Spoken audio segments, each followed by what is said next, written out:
akan membentangkan mengenai gagasan kesetaraan gender dan hak asasi manusia menurut perspektif Islam Barat dan Timur. Bahagian pengenalan. Isi yang pertama, falsafah ini bertujuan untuk mencari dan membuktikan kebenaran serta menjadi arah, tujuan atau pedoman bagi hal-hal yang mustahak dalam kehidupan. Daripada perkara ini, ianya dapat menghasilkan pengetahuan kepada seseorang individu. Bagi isi yang kedua, kesetaraan gender bermaksud syarat yang sama untuk lelaki dan perempuan bagi memiliki peluang dan hak sebagai seorang manusia. Kesetaraan gender ini juga merangkumi mengenai penghapusan diskriminasi serta ketidakadilan dalam struktur tidak kira lelaki dan perempuan. Untuk isi yang terakhir, hak asasi boleh dianggap sebagai maruah diri seseorang dan menjadi sebuah tuntutan agar setiap manusia dipandang secara adil dan sama rata. Itu sahaja daripada saya. Sekian, terima kasih. Salam sejahtera, saya Marsyala Batrisma Green, BA 2071 0318. Saya akan membentang konsep kesetaraan gender secara umum. Konsep kesetaraan gender. Kesetaraan gender merupakan keadaan sosial di mana wanita dan lelaki berkongsi hak yang sama, yaitu keseimbangan kuasa, status, dan peluang dan ganjaran. Kesetaraan gender diperjuangkan secara meluas, yaitu dengan menormalisasikan bahwa lelaki dan wanita mempunyai peluang untuk mengakses dan menggunakan sumber dengan adil, penyertaan yang adil dalam perhubungan rumah tangga, masyarakat, arena politik, dan keadilan dari aspek keselamatan dan kebebasan daripada keganasan. United Nations 2021 mendefinisikan kesetaraan gender sebagai kesetaraan antara wanita dan lelaki, yaitu hak, tanggung jawab, dan peluang yang sama antara wanita dan lelaki. Kepentingan, keperluan, dan keutamaan wanita dan lelaki dipertimbangkan serta menyadari kepelbagaian kumpulan wanita dan lelaki yang berbeza. Kesetaraan gender juga merupakan menerima dan menilai secara sama rata perbezaan antara wanita dan lelaki dalam peranan yang dijalankan dalam masyarakat. Hak untuk menjadi berbeza yaitu mengambil kira perbezaan yang ada antara wanita dan lelaki yang berkaitan dengan kelas, pendapat politik, agama, bangsa, dan orientasi seksual. Kesetaraan gender juga merupakan perbincangan bagaimana untuk melangkah lebih jauh untuk mengubah struktur dalam masyarakat yang berusaha untuk mengekalkan ketidakseimbangan kuasa antara wanita dan lelaki. Kesetaraan gender memperjuangkan kepentingan, keperluan, dan keutamaan wanita dan lelaki agar diberikan peluang yang sama tanpa batasan, tanpa dikaitkan dengan stereotip dan prasangka mengenai peranan gender. Assalamualaikum dan salam sejahtera. Nama saya Juli Fahiza binti Jeffrey dan saya akan membentangkan konsep kesetaraan gender menurut perspektif Islam. Dalam perspektif Islam, konsep kesetaraan adalah cuba untuk menyamaratakan setiap yang Allah ciptakan. Hal ini dijelaskan di dalam Al-Quran, yaitu di dalam surah Al-Hujurat ayat 13, yang menegaskan bahwa tujuan Al-Quran diciptakan adalah untuk membebaskan manusia daripada segala bentuk diskriminasi dan juga penindasan. Dalam arti kata lain, hak dan tanggung jawab manusia itu adalah sama dan tidak dibezakan. Ini juga bermaksud Islam menjunjung tinggi keadilan dan menolak segala diskriminasi antara kaum lelaki dan juga wanita.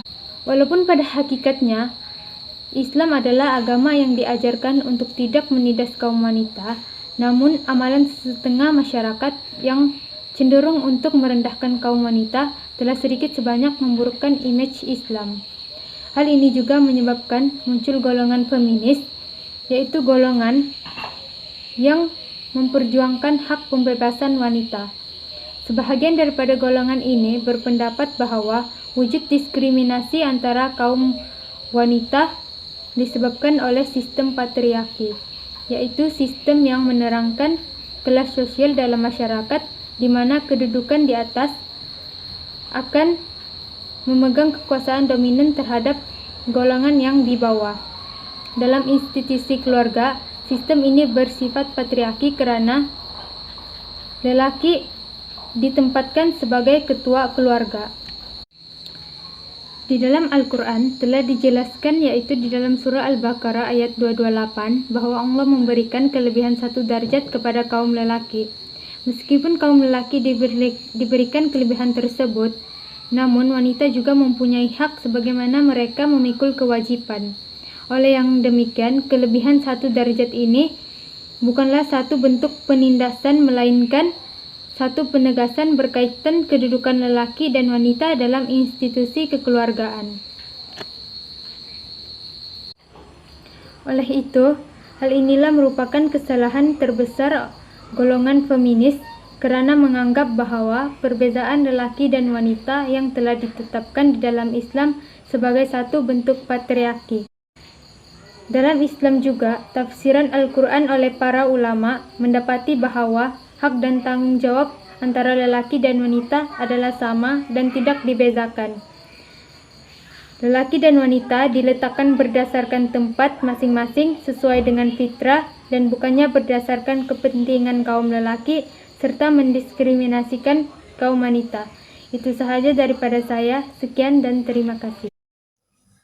Kesetaraan gender mengikut perspektif Barat disebabkan oleh pengaruh agama Kristen. Sebagian besar masyarakat negara Barat seperti di Amerika Syarikat, England, Denmark, dan Argentina menganuti agama Kristen. Secara langsung, corak pemerintahan di negara Barat sejajar dengan ajaran kepercayaan mereka. Menurut Muhammad Rani 2001, ada menyatakan bahwa pada abad ke-14, negara Eropa dilanda kemunduran dalam pelbagai aspek, termasuklah dari segi pemikiran yang menyebabkan sistem feudal di Eropa Barat sangat terikat dengan kuasa autokratik gereja. Hal ini menyebabkan lahirlah golongan falsafah-falsafah Barat seperti René Descartes, Immanuel Kant, dan John Locke yang memperkenalkan pelbagai teori bagi mempertahankan hak asasi manusia. Falsafah John Locke ada menyatakan bahwa setiap manusia yang lahir di muka bumi ini mempunyai hak-hak dasar ataupun natural right yang tidak boleh diambil, termasuklah hak kebebasan bersuara, hak beragama, hak memberikan pendapat, hak untuk hidup. Semasa bermulanya revolusi industri, menurut Chrisman 2019, sebahagian besar wanita mengalami krisis kesetaraan gender yang tidak sejajar dengan kesetaraan gender global, termasuklah dari segi pendidikan, dari perwakilan politik, dan juga tenaga kerja buruh. Revolusinya Perancis ada menerbitkan buku kepada wanita sebagai pendamping hak manusia. Dalam buku tersebut ada menyatakan bahwa wanita haruslah diberikan hak bersuara, menjawab jawatan yang sesuai dengan bidangnya, dan dikenakan cukai sama seperti kaum lelaki. Selain itu, ada juga convention terhadap penghapusan segala bentuk diskriminasi terhadap wanita di peringkat Perhimpunan Bangsa-Bangsa Bersatu pada tahun 1979. Seterusnya ialah kesetaraan gender mengikut perspektif Timur. Dunia Timur terbahagi kepada dua, yaitu Timur Tengah dan juga Timur Jauh. Negara Arab Saudi merupakan salah satu negara yang terletak di Timur Tengah dan berusaha memperjuangkan hak-hak dan kebebasan kaum wanita. Ini karena berlakunya ketidakseimbangan antara golongan lelaki dan juga golongan perempuan. Mengapa dikatakan sedemikian? Ini karena hak-hak dan kebebasan kaum wanita adalah terbatas lebih daripada kaum lelaki. Kaum lelaki pula memiliki hak-hak yang lebih tinggi daripada kaum wanita dari segi sosial, politik, dan ekonomi. Negara ini juga turut melaksanakan peraturan-peraturan yang ketat terhadap kaum wanita. Salah satunya ialah wanita dilarang untuk memandu dan juga mempunyai keterbatasan dalam bidang pekerjaan dan juga bidang sosial, di mana golongan wanita tidak dibenarkan untuk keluar daripada rumah dengan sesuka hati. Oleh itu, negara Arab lebih didominasikan oleh kaum lelaki berbanding dengan kaum wanita. Selain daripada itu, berlaku juga diskriminasi dalam bidang pekerjaan terhadap golongan wanita di Malaysia. Hal ini karena berlakunya amalan pembahagian tugas ataupun kerja mengikut gender dalam industri perhotelan, di mana golongan lelaki mempunyai kedudukan yang lebih tinggi daripada golongan wanita. Selain itu, sumber pendapatan golongan lelaki juga adalah lebih besar berbanding dengan golongan wanita. Bukan itu saja, golongan wanita juga tidak berpeluang untuk memegang jabatan-jabatan yang tinggi dan juga sukar untuk mendapatkan kenaikan pangkat.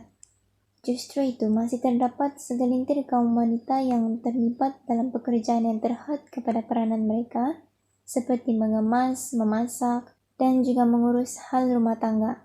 Oleh itu, terdapat beberapa buah negara di kawasan Timur Tengah dan juga Timur Jauh yang mempunyai masalah ketidakseimbangan gender. Isu ketidakseimbangan gender ini masih diperjuangkan untuk mengelakkan berlakunya diskriminasi terhadap satu jantina. Assalamualaikum warahmatullahi wabarakatuh. Nama saya Marina Binti Martin dan seterusnya saya akan menyambung pembentangan, yaitu tajuk saya menurut perspektif feminisme. Pada permulaannya, perjuangan feminisme ini wujud akibat ketimpangan gender yang berlaku antara wanita dan lelaki. Dalam sistem patriarki yang mana taraf lelaki itu sebagai ketua keluarga, ketua kerajaan, dan ketua community menunjukkan jurang perbezaan terhadap taraf wanita. Terdapat dua tujuan pergerakan ini dilakukan, yaitu yang pertama ialah untuk memperjuangkan martabat lelaki dan wanita, dan yang kedua untuk memperjuangkan otonomi untuk melakukan hal yang mereka inginkan secara pribadi.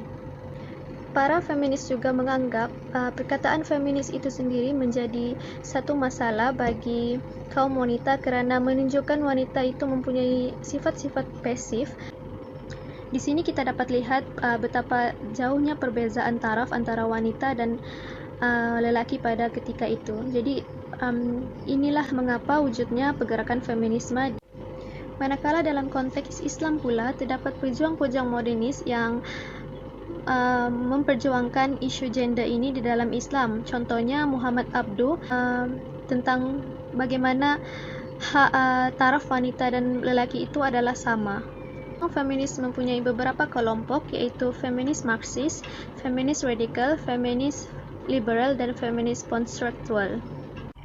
Kesimpulannya, kesemua pejuang feminis ini mempunyai satu tujuan, yaitu untuk memperjuangkan martabat lelaki dan martabat wanita, dan tertumpu kepada wanita karena mereka berpendapat bahwa batasan-batasan yang wujud menempatkan kaum wanita ini di dalam posisi yang tidak menguntungkan. Sekian itu saja daripada saya, terima kasih. Oke, kesetaraan gender menurut perspektif HAM, pengertiannya adalah hak asasi manusia adalah konsep hukum dan normatif yang menyatakan bahwa setiap manusia memiliki hak yang melekat pada dirinya. Hak asasi manusia berlaku bila-bila masa saja, dimanapun dan siapapun. Dalam suatu negara, hak asasi manusia setiap warganya dilindungi sebagai kewajiban negara untuk menghormati, melindungi, dan memenuhi hak asasi manusia seluruh rakyat. Kesetaraan gender menurut perspektif HAM, setiap manusia di dunia mempunyai hak yang sama tanpa melihat suku, warna kulit, agama, dan kebangsaan. Tidak istilah yang lebih tinggi maupun yang lebih rendah dalam persamaan, dan tidak ada bentuk diskriminasi baik berkumpul, hak bersuara, pelecehan, dan profesional dalam kelamin lelaki dan perempuan. Setiap orang mempunyai kebebasan dari perlakuan yang bersifat diskriminasi atas dasar apapun dan berhak mendapat perlindungan terhadap tindakan yang bersifat diskriminasi tersebut. Perbedaan jenis kelamin yang menggunakan kekerasan terhadap perempuan dan kesengsaraan atau penderitaan secara fisikal, seksual, dan psikologi adalah merupakan pelanggaran HAM. Oleh itu, pendiskriminasian dalam bentuk apapun adalah suatu pelanggaran HAM karena persamaan dan perbezaan antara lelaki dan perempuan dijamin oleh undang-undang. Salam sejahtera saya ucapkan kepada dokter dan rekan-rekan sekalian. Saya Jonathan Win, nomor kat metrik BE 20110213, ingin membentangkan mengenai analisis persamaan kesetaraan gender menurut perspektif agama. Hubungan di antara sesuatu agama dengan kesetaraan gender dapat digambarkan sebagai suatu hubungan yang amat kompleks Dan kita dapat melihat bahwa agama memainkan peranan penting dalam membentuk budaya, norma sosial, ekonomi, dan politik di seluruh dunia. Agama juga menjadi panduan khususnya mengenai hak-hak ataupun hal-hal yang berkaitan dengan kesetaraan gender. Oleh itu, ruangan ini akan membincangkan mengenai beberapa persamaan kesetaraan gender menurut beberapa perspektif agama yang utama di seluruh dunia. Analisis persamaan kesetaraan gender menurut perspektif agama yang pertama adalah mengenai kedudukan lelaki. Dalam agama Islam, lelaki digambarkan mempunyai kedudukan yang lebih tinggi berbanding dengan perempuan. Di dalam Al-Baqarah 2:228, akan tetapi para suami mempunyai satu tingkatan kelebihan daripada istrinya dan Allah Maha Perkasa lagi Maha Bijaksana. Dan di dalam agama Kristen pula, kedudukan lelaki adalah lebih tinggi sedikit berbanding perempuan dan dapat dibuktikan melalui beberapa teks daripada kitab suci Kristen, yaitu dalam Efesus 5:21 hingga 22, seperti, "Hai istri, tunduklah kepada suamimu seperti kepada Tuhan."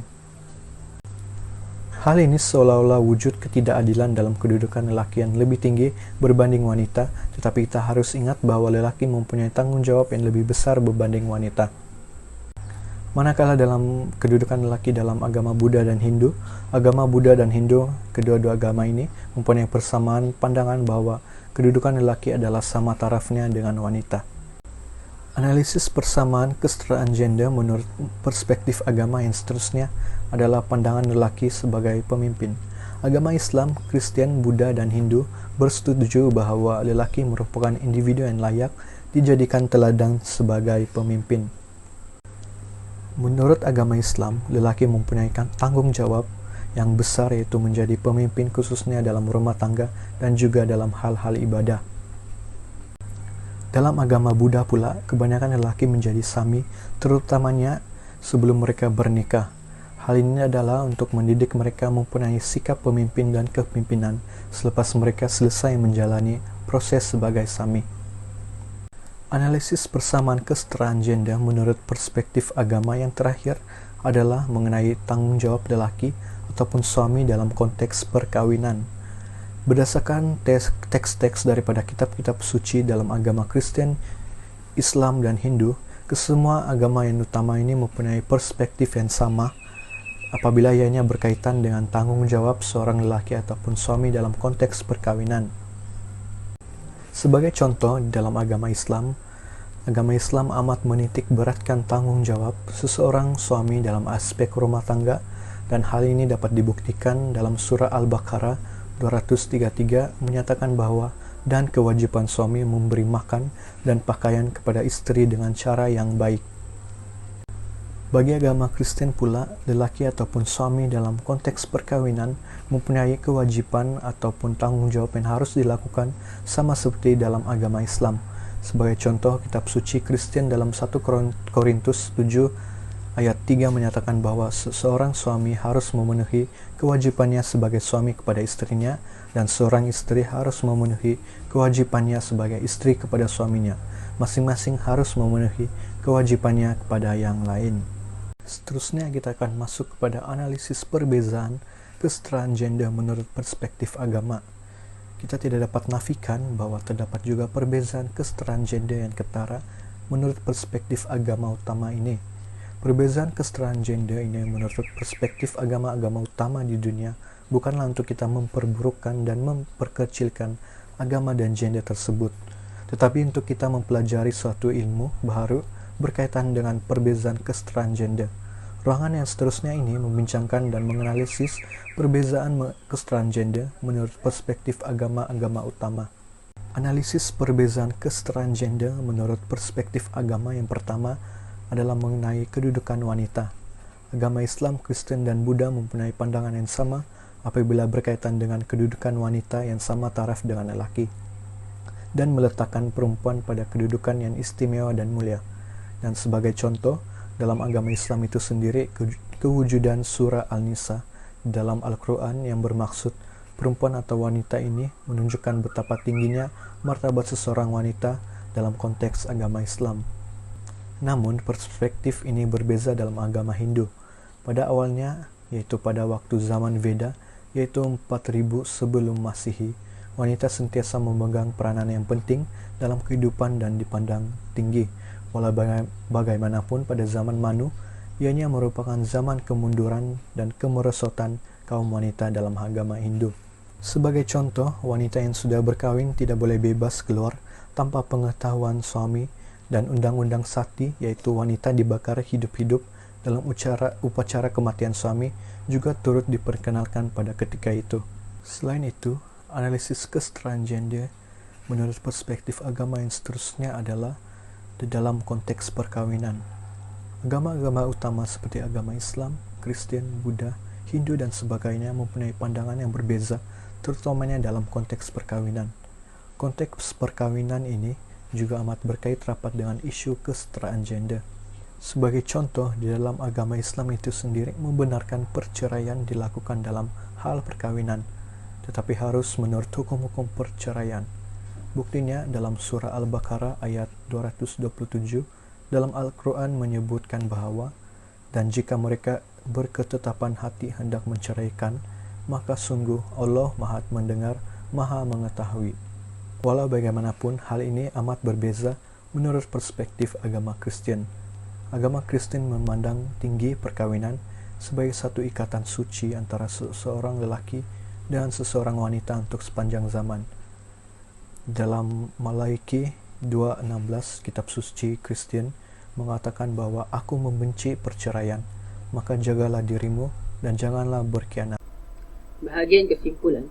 Secara kesimpulannya, kesetaraan gender menurut perspektif agama mempunyai persamaan dan perbezaan. Persamaannya, menurut agama Islam, Kristian, Buddha, dan Hindu, menyatakan bahawa lelaki sebagai pemimpin. Hal ini kerana lelaki merupakan individu yang layak bagi dijadikan teladan sebagai pemimpin kerana lelaki mempunyai tanggungjawab yang besar. Bagi perbezaan pula, mengenai kedudukan wanita. Menurut Islam, Kristian, dan Buddha, kedudukan wanita adalah sama dengan taraf lelaki dan meletakkan perempuan di kedudukan yang istimewa dan mulia. Manakala bagi agama Hindu, iaitu pada zaman Manu yang dikenal sebagai zaman kemunduran dan kemerosotan kaum wanita, kerana terdapat peraturan yang diperkenalkan.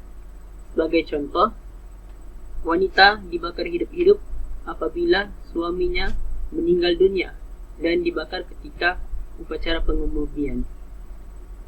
Bagi seterusnya, kesetaraan gender menurut hak asasi manusia menyatakan bahawa kaum wanita sering menjadi mangsa kekerasan. Kaum wanita menganggap kekerasan ini sebagai lumrah dan biasa. Oleh itu, hak asasi manusia memberikan perlindungan terhadap